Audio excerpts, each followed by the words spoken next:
Bonjour à tous, je vous dis du centre Dumitru Staniloae. Nous voici de nouveau pour une séance de notre cours Théologie orthodoxe et sciences, le niveau de licence 3. Aujourd'hui, nous allons toucher à un sujet qui me paraît extrêmement intéressant. Théologie versus astrophysique face au questionnement du sens. Je vous rappelle que le support de cours qu'on utilise pour nos cours est celui-ci que vous pourriez facilement vous procurer soit à la Procure à Paris, soit sur Amazon.fr, soit sur l'international, sur n'importe quel Amazon qui se trouve dans le monde. Il suffit de taper Théologie orthodoxe et sciences et de trouver les 3 supports de cours correspondant aux 3 années de licence 1, 2 ou 3 au centre Dumitru Staniloae de Paris. Thierry Magnan, qui est un physicien français et un prêtre catholique, écrit un ouvrage qui s'appelle « Quel Dieu pour un monde scientifique ?» Il est quelque part ici, on peut le trouver si on le cherche. Voilà, celui-ci, « Quel Dieu pour un monde scientifique ?» Je vous montre le volume, celui-ci. Et donc, il constate 2 attitudes extrêmes de la part des scientifiques face au problème du sens. D'un côté, par crainte d'introduire la notion de finalité sur le terrain scientifique, certains n'osent pas de façon habituelle aborder le lien entre science et sens.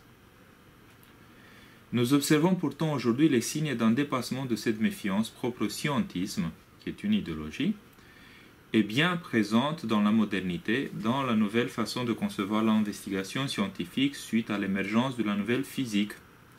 Ainsi, passer de l'étude de l'univers à la question de l'existence humaine et vice-versa est devenu possible pour certains scientifiques. Par exemple, le prix Nobel Erwin Schrödinger. Il considère que la connaissance isolée d'un groupe de spécialistes n'a de valeur que dans la synthèse qui la réunit à tout le reste de la connaissance et qui plus est seulement dans la mesure où elle contribue réellement dans cette synthèse à répondre à la question « Qui sommes-nous ?» C'est-à-dire relie la question du sens de l'être humain à la question plus générale de la science. Dès que la science s'intéresse à la condition de l'être humain dans l'univers, la question du sens s'ouvre implicitement. Sous la forme d'une interrogation rhétorique, une réouverture des chemins de sens, le physicien Bernard d'Espagna, toujours un physicien français, il est décédé l'année passée, constate la différence entre comprendre un théorème qui relève de l'exercice intellectuel et comprendre son prochain qui relève d'une communion affective. Et je le cite maintenant.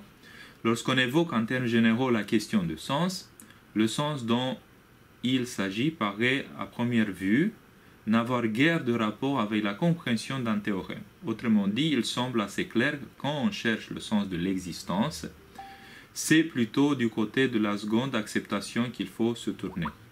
Et effectivement, si l'on regarde de ce côté, on constate vite qu'une sorte de force instinctive a toujours poussé les hommes à extrapoler la compréhension de notre prochain à la totalité de l'existant.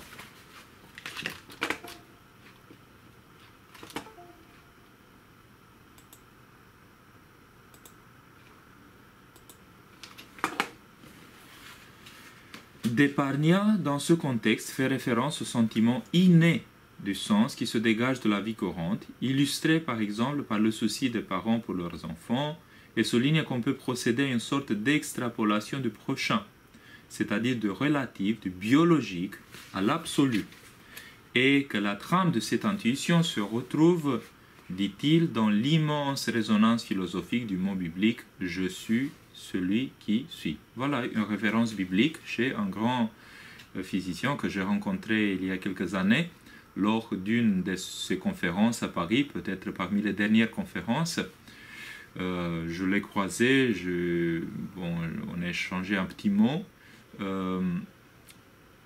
Ce n'était pas quelqu'un qui cherchait, disons, un témoignage d'ordre religieux, mais son ouverture d'esprit nous donne beaucoup de choses à penser, à réfléchir par rapport au contact, à la relation entre le monde des sciences ou de la philosophie des sciences et le monde théologique. De l'autre côté, certains scientifiques sont menacés par le danger de vouloir rechercher un lien direct entre la science et le sens dans une attitude de type gnostique, constate Thierry Magnan. Cette attitude peut être vue comme le reflet d'une quête de connaissances profondes, voire initiatique.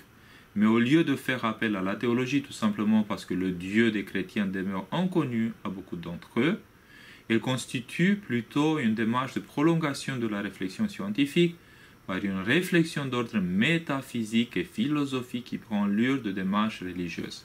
Il n'est donc pas surprenant de voir des scientifiques ayant leur religion à eux, résultat des intuitions et des réflexions personnelles assemblées dans un système avec une certaine cohérence intellectuelle, mais qui dépasse en réalité le cadre strictement intellectuel pour entrer sur le territoire de la foi.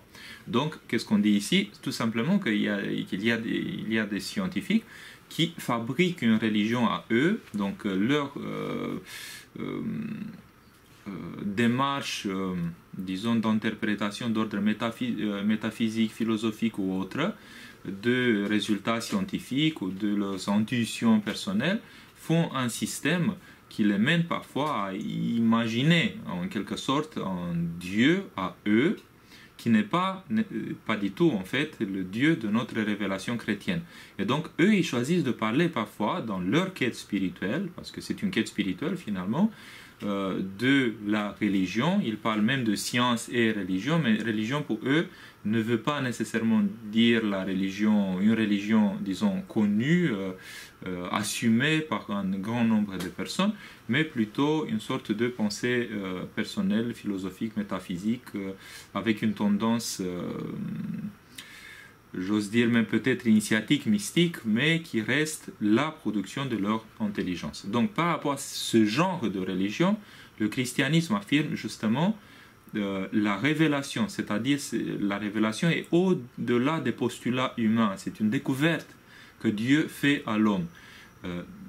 Bien sûr que l'homme, on constate cela, il a la tendance, par exemple le scientifique, il projette toujours son intelligence pour pouvoir offrir des modèles par rapport à ce qu'il voit autour de lui au niveau phénoménologique. Donc s'il prolonge cet exercice par rapport à, disons, une divinité ou les divinités, si voilà, il ne s'est pas rendu compte qu'on parle d'un Dieu unique,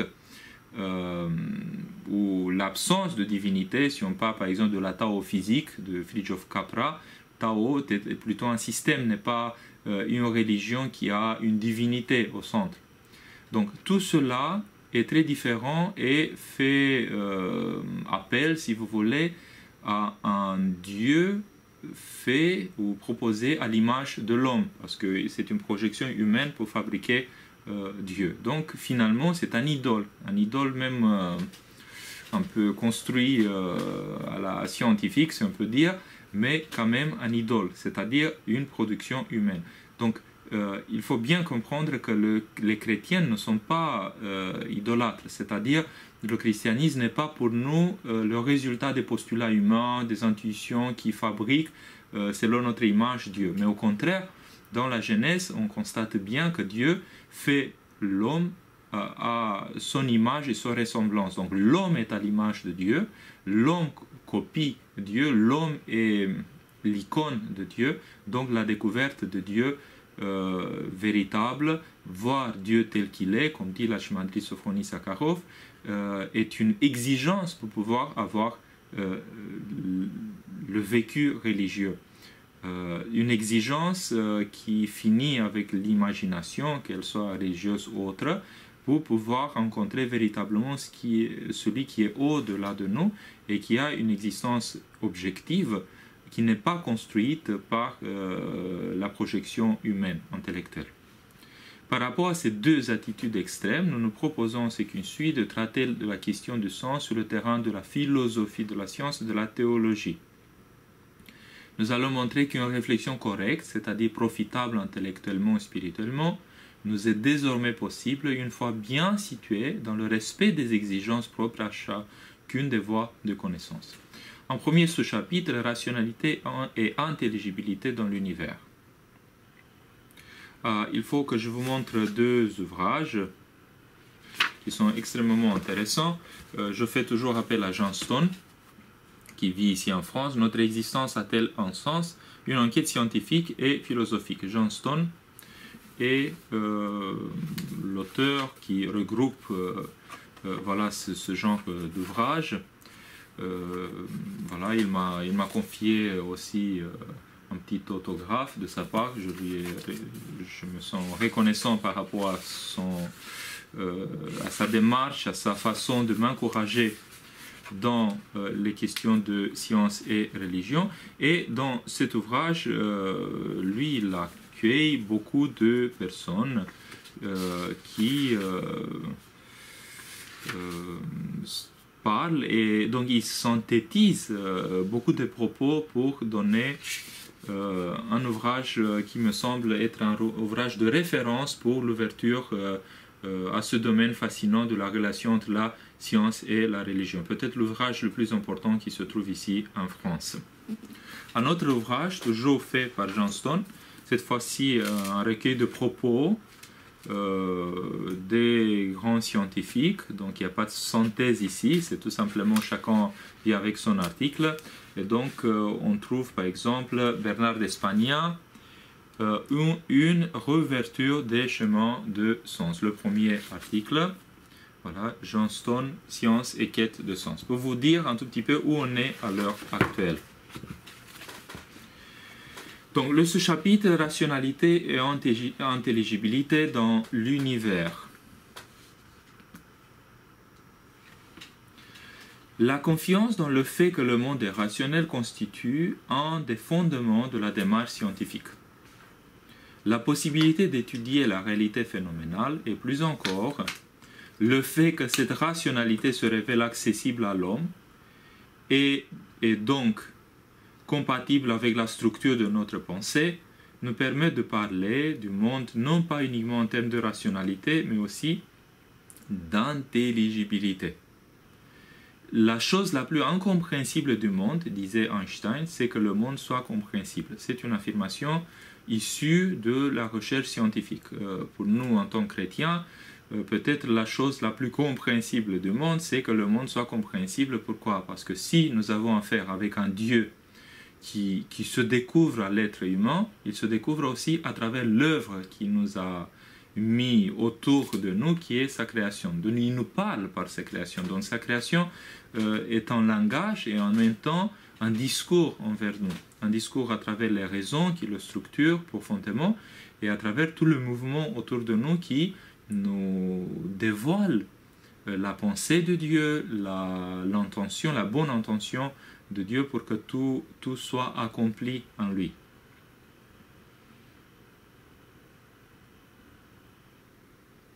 Paul Davies, physicien, caractérise la situation de la manière suivante. Je le cite, Paul Davies, God and the New Physics, édition Don, Londres, 1983. Le succès de la méthode scientifique qui conduit à la découverte des secrets de la nature est tellement surprenant qu'il peut nous empêcher de nous rendre compte du plus grand des miracles, le fonctionnement de la science. Tous les hommes, y compris les scientifiques, trouvent naturel que nous vivions dans un univers rationnel et ordonné, soumis à des lois précises que la raison humaine doit découvrir. En même temps, le motif de cet état de fait reste un mystère qui nous étonne. Le fait que la science fonctionne et qu'elle fonctionne si bien en dit quelque chose d'extrêmement significatif dans l'organisation du cosmos. C'est très beau. Quand on voit un scientifique s'étonnant devant le mystère du monde, c'est vraiment très beau. L'esprit humain montre une adéquation structurelle pour une compréhension rationnelle du monde. le monde est structuré rationnellement et en même temps la conscience est apte à pénétrer cette rationalité. L'exercice intellectuel de la science consiste à demander à la nature de répondre, j'utilise les guillemets, mais c'est comme ça, on pose des questions à la nature, avec précision au pourquoi humain. À l'évolution dans la façon de poser la question correspond un progrès qualitatif continu de la teneur des réponses. Ainsi, la science ne se montre que comme un long processus d'apprentissage sur la façon d'interroger la nature, et la raison y joue un rôle fondamental. On vit ça en Occident. Voilà, on se rend compte que l'organe fondamental pour comprendre, c'est l'exercice de l'intellect humain. On se demande d'ailleurs quel sens aurait l'existence de la rationalité du monde sans l'existence d'un être rationnel capable de la découvrir, c'est-à-dire l'existence de l'observateur de la conscience humaine dans l'univers. Observateur humain dans l'univers. Une réponse est donnée par l'existence d'une problématisation téléologique. Le mot téléologique est important, à l'intérieur de la théologie, à travers une cosmologie, une anthropologie fondée bibliquement. Ainsi, nous concevons l'intelligibilité du monde comme étant liée à l'empreinte spirituelle du Créateur, et par conséquent ouverte à la lecture de l'être humain créé à l'image, à la ressemblance de celui-ci. Mais nous devons signaler également une tendance actuelle que nous trouvons révolutionnaire par rapport au désenchantement du monde. C'est un syntagme que Johnston utilise, professé par la modernité. Elle consiste à mener une réflexion philosophique autour des résultats issus des sciences, notamment de la physique quantique et de l'astrophysique, prenant très au sérieux scientifiquement l'existence de la conscience humaine dans l'univers. C'est-à-dire, cette fois-ci, c'est à l'intérieur même de la science qu'on se rend compte que la conscience humaine joue un rôle très important dans l'univers. Vous vous souvenez peut-être de la neutralité plutôt installée dans le processus d'observation de la nature, dans la physique moderne, quand on était dans une position d'extériorité, on peut dire, par rapport à l'objet observé, objet de connaissance observé. Donc entre l'observateur et l'objet, il y avait une sorte de neutralité qui assurait d'ailleurs le sérieux, on peut dire, de cette affaire, la rigueur de ces observations. Sauf que dans la physique quantique, par exemple, l'observateur interagit avec l'objet observé. Et donc, on doit se rendre compte que la conscience joue un autre rôle dans l'observation.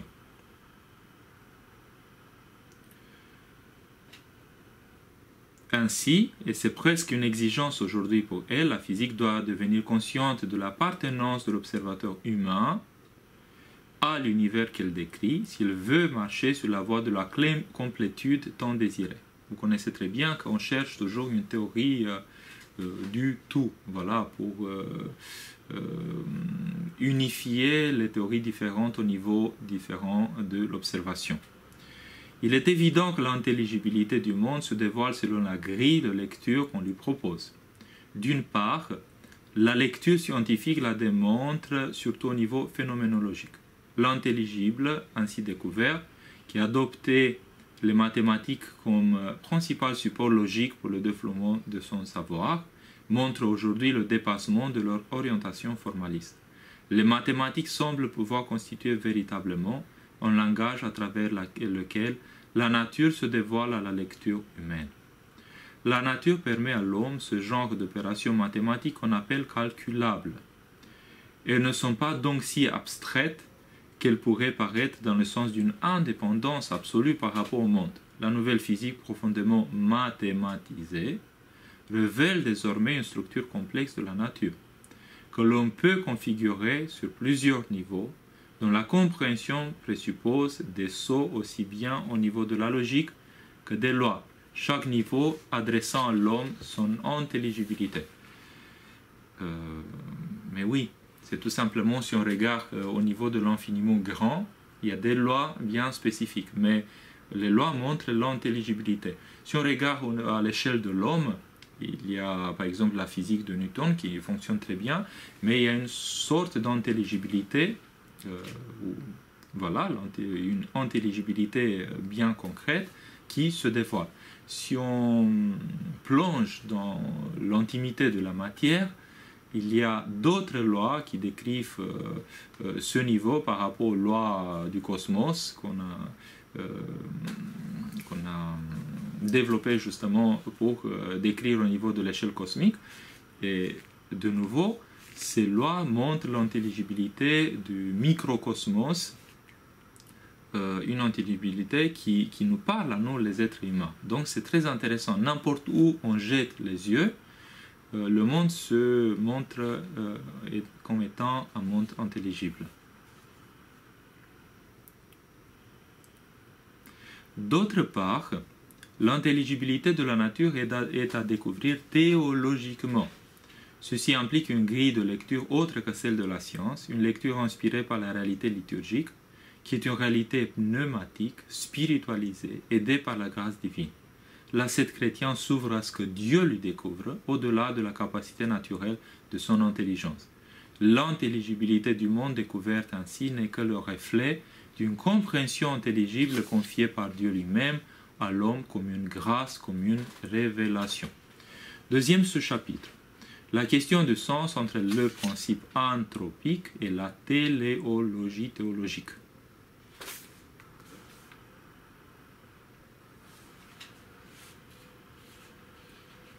L'homme s'est adapté au monde. Après tant de siècles de développement des sciences de la nature, cette proposition relève plutôt de la banalité. Par contre, sa réciproque, elle n'est pas banale. Car si nous arrivons à nous rendre compte que l'univers s'est adapté à son tour à l'homme, bien avant même l'apparition de ce dernier, autrement dit, qu'il a fait preuve au cours du temps d'une véritable complicité, qui a conduit à l'émergence de la vie, et encore plus de la vie humaine, nous voici devant une affirmation redoutable. Portant le nom de principe anthropique, cette affirmation traduit aujourd'hui le constat d'une étonnante calibration des constantes universelles, d'une longue chaîne de coïncidences, aboutissant à ce que l'univers d'aujourd'hui soit précisément celui qui offre les conditions physico-chimiques parfaites pour l'apparition et le développement de la vie. Le prix Nobel en physique William D. Phillips exprime ce constat de la façon suivante. Je le cite.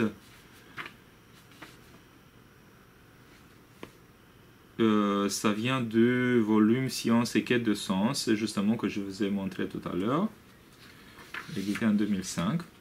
La structure de l'univers semble être mystérieusement adaptée au développement de la vie. Le moindre petit changement de l'une des constantes fondamentales de la nature ou des conditions initiales de l'univers aurait été un obstacle au développement de la vie, telle que nous la connaissons. Pourquoi l'univers est-il si incroyablement adapté à l'émergence de la vie? Et plus encore, pourquoi l'univers est-il si scrupuleusement adapté à notre existence à nous? Si on évoque le potentiel de réalisation de l'univers dans une infinité de possibilités, et le fait que la moindre dérogation au niveau des valeurs courantes des constantes universelles donnerait une autre version d'univers que l'actuel, beaucoup moins accueillante ou tout simplement hostile à l'arrivée de la vie, cela nous donne à penser que la forme actuelle de l'univers ne peut pas être le fruit d'un hasard aveugle, ce qui veulent nous convaincre certains scientifiques ou philosophes des sciences. Il nous faut donc rouvrir la question du sens oublié depuis la modernité.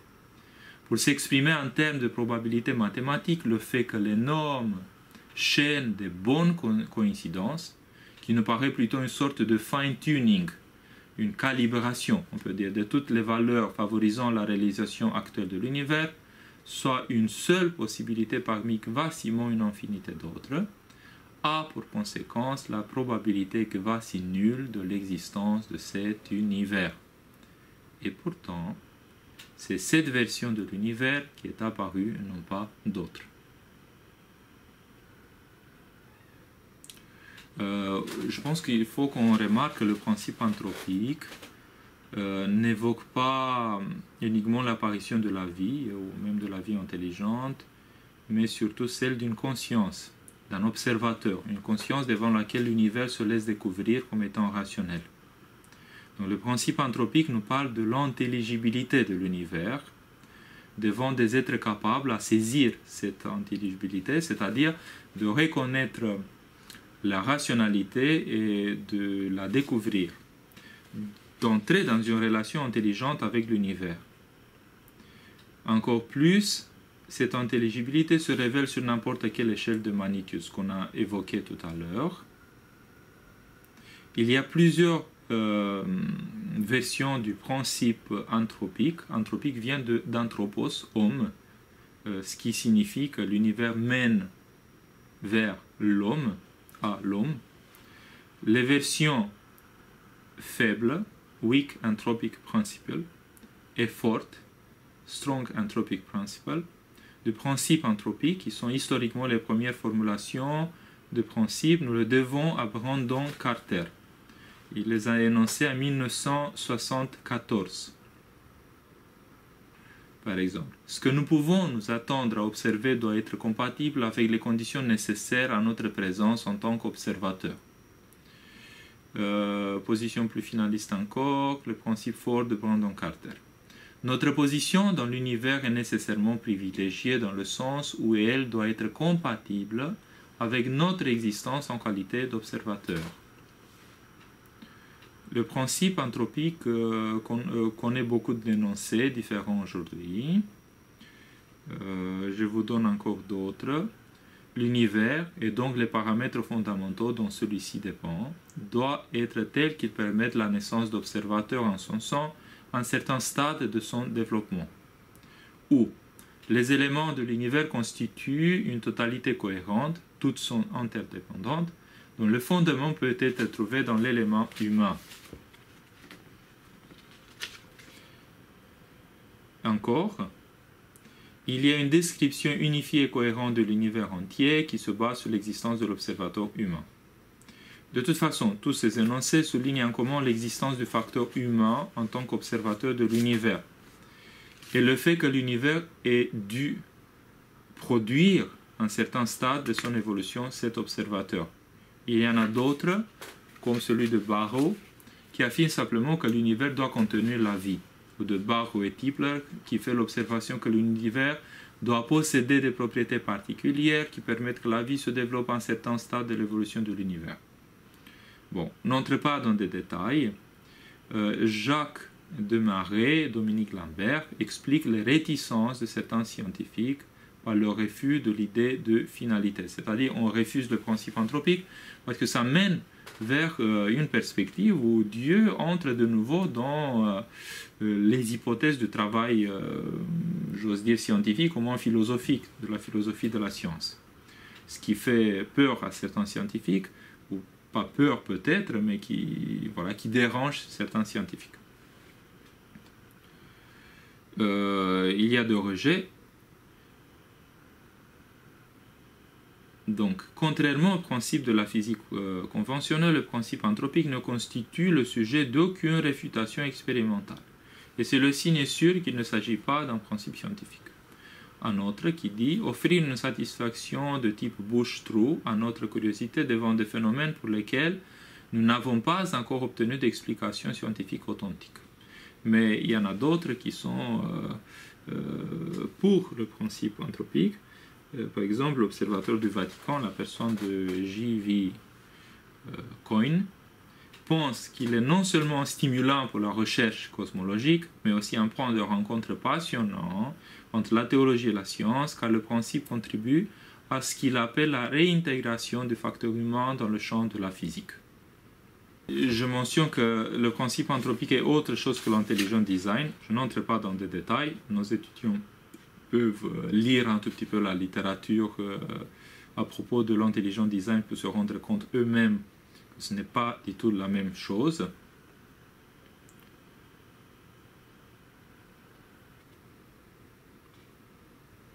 Donc, ce qui nous intéresse, nous, c'est que la modernité de toute façon a éliminé l'hypothèse Dieu. Déjà le mot hypothèse, ça vient du champ scientifique, donc la théologie ne fait pas d'hypothèse.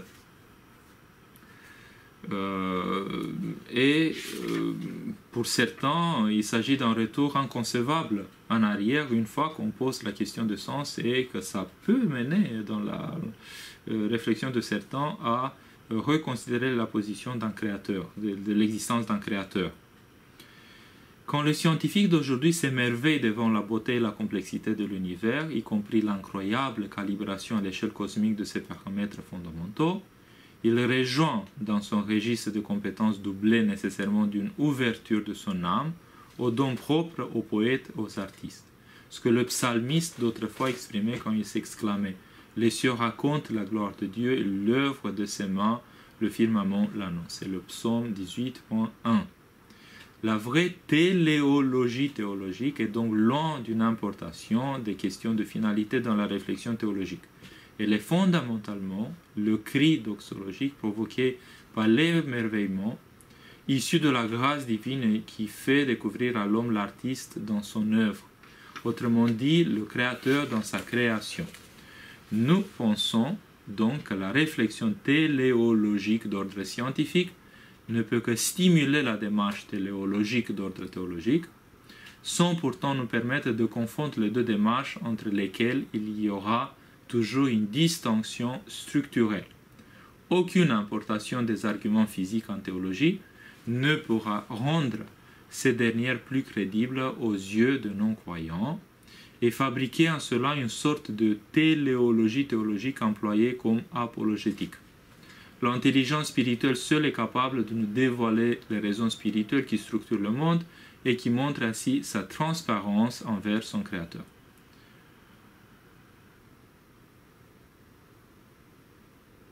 Donc, il nous faut une intelligence spirituelle justement pour sentir